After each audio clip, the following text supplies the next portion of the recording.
La vie est partout, comme si elle avait attendu le départ des vacanciers.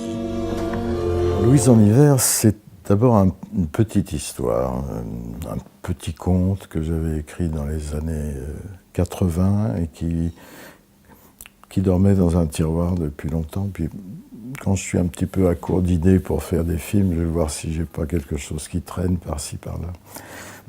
J'ai retrouvé cette histoire et je l'ai développée. J'ai, je crois, enrichi le personnage.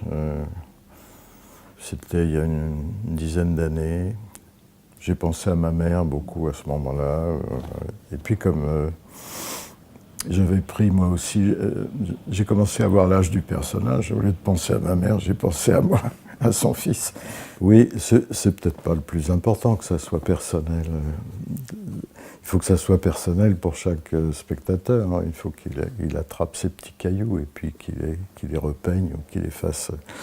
Mais c'est des souvenirs d'enfance assez classiques, de l'enfance de l'immédiate après-guerre, où ma mère, sans me dire vraiment pourquoi, parce qu'à l'époque, on ne racontait pas grand-chose aux enfants, ça les regardait pas ce qui se passe. Ce qui nous permet d'avoir, ce qui nous permettait d'avoir encore plus d'imagination.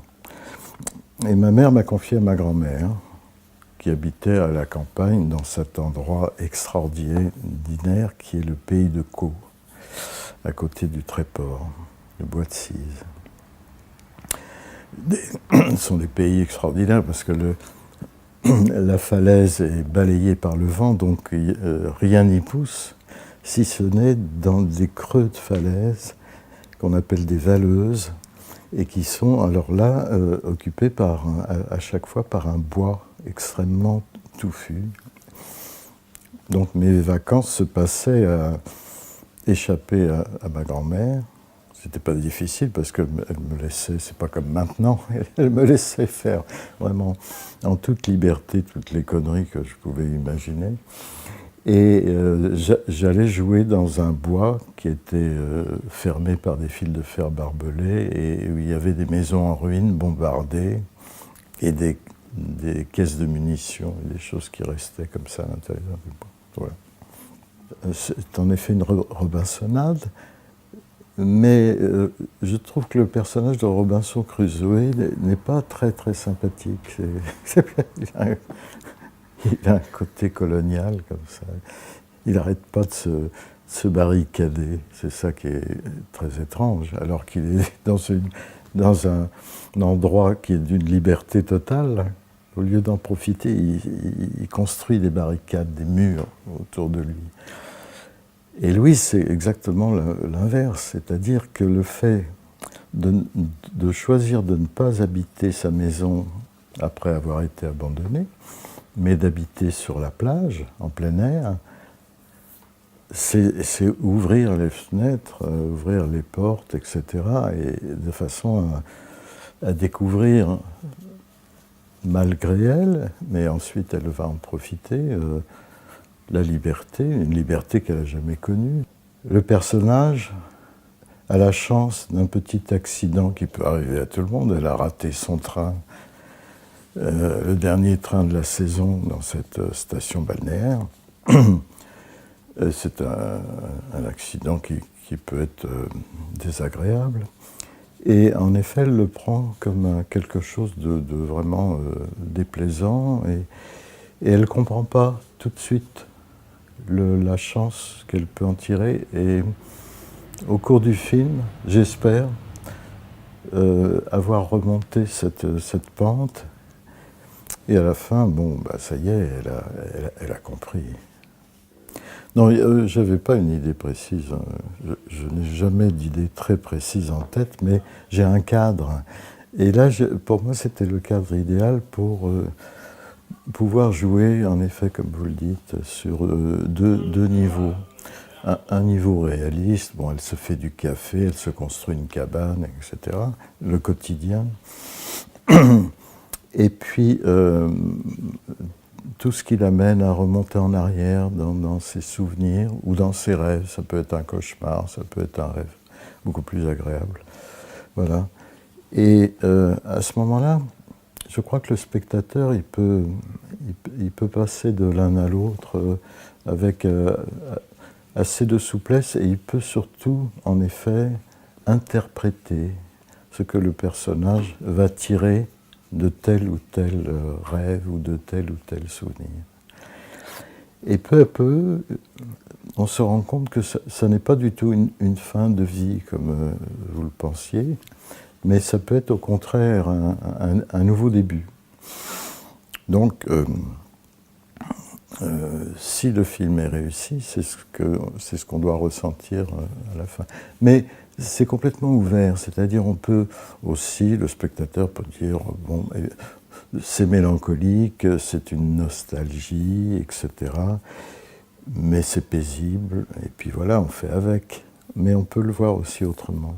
C'est un film sur la mémoire, à condition que cette mémoire ne soit pas trop fidèle, qu'elle soit un petit peu floue, qu'elle soit musicale, qu'on puisse la peindre selon le temps qui passe, et le temps, la météo, etc. Donc, pour peindre, j'ai toujours remarqué qu'en peignant, quand je fais des décors, par exemple, Louise en hiver, j'ai fait tous les décors sur papier, à l'ancienne. Et quand on peint, on a une idée précise, et cette idée, très rapidement, elle se dilue, et vous ne pensez plus à rien. Vous pensez à ce que vous faites, mais vous ne pensez pas à ce qui vous fait faire cela. C'est très étrange. Alors que quand on écrit, c'est plus difficile. Elle va partir sur des fausses pistes parce qu'elle se croit abandonnée volontairement. Voilà. Et c'est le cas souvent de la vieillesse, c'est-à-dire on voit moins de gens et on se demande pourquoi ils ne viennent plus vous voir, peut-être parce que vous êtes vieux, comme si la vieillesse risquait d'être contagieuse. D'ailleurs, c'est une des pistes sur lesquelles elle va partir. Mais avant, elle va en explorer d'autres. Elle va dire, bon, ben, si je suis toute seule, bon, d'abord la grande marée, c'est la nature. La nature a fait fuir les humains, sauf moi. Pourquoi elle m'a épargné et pourquoi je vis avec les oiseaux, etc. Puis après, elle va se demander si elle n'a pas été punie. Enfin, la culpabilité de savoir, bon, j'ai dû faire quelque chose de mal. Et ça, j'aime bien partir sur des malentendus. Et le journal de bord, puisqu'on est sur le principe d'une voix off qui est donc un monologue, permet ce genre de choses parce qu'on va faire comprendre au spectateur que ce qu'elle dit peut rentrer en contradiction avec ce que l'on montre dans l'image. Et après l'avoir enregistré, je me suis rendu compte que le personnage était un peu fragile dans son dessin.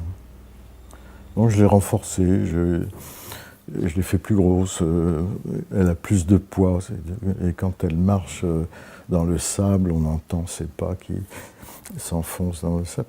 Ce qui est drôle, parce que Dominique Froux est une petite bonne femme toute fine, mais elle a une voix d'une force, d'une couleur extraordinaire. Et la musique, c'est énorme dans un film d'animation. La musique qui est quelque chose qui nous pénètre, comme la couleur d'ailleurs des décors, c'est quelque chose qu'il faut, selon moi, travailler de la même façon et en même temps. Je peins en écoutant de la musique et surtout je monte mes premiers dessins avec une bande musicale.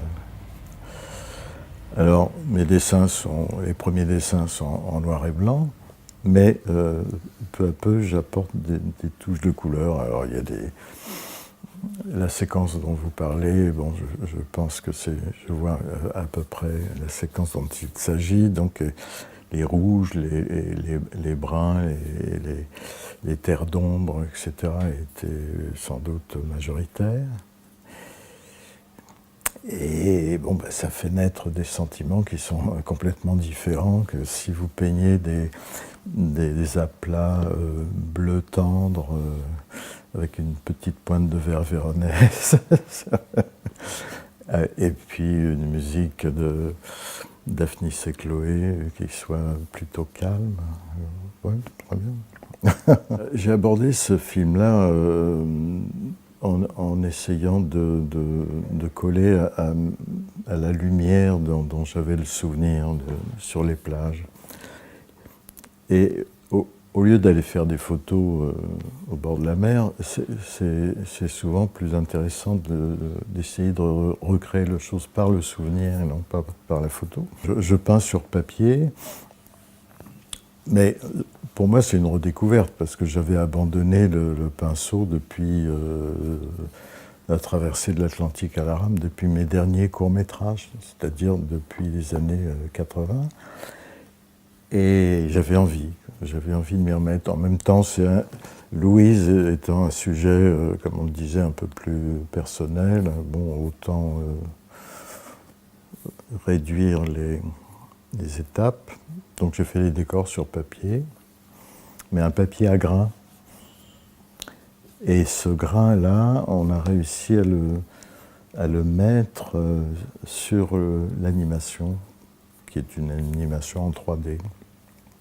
Ce qui fait qu'on a l'impression que les personnages, eux aussi, sont peints, même en rajoutant des petits coups de pinceau par-ci, par-là. Non, la technique de la 3D a beaucoup évolué dans le bon sens. Je crois que c'est important de revenir à des choses aussi bêtes que ça. Et plus ça va, plus je rêve que la technique nous permette vraiment de faire des films de ce genre avec une liberté encore plus grande. Que l'on fasse des films comme on peint ou comme on écrit ou comme on fait de la musique et qu'on ne s'enferme pas dans les problèmes techniques ou des choses comme ça. Alors, je ne pense pas qu'on y soit encore, mais on progresse. En finissant Louise en hiver, j'ai préparé un autre projet avec le producteur du tableau qui s'appelle Le Voyage du Prince, où je reprends, alors là ça sera à nouveau un film d'aventure, où je reprends l'un des personnages du Château des Singes, une vieille histoire. Voilà, et puis l'autre, si tout va bien, ça sera avec Jean-Pierre Lemoulan, et dans un ton qui reviendra peut-être un peu à Louise en hiver, sur un autre souvenir d'enfance. C'était la première fois. C'est drôle, on aurait dit que rien n'avait d'importance. Louise, tout était important.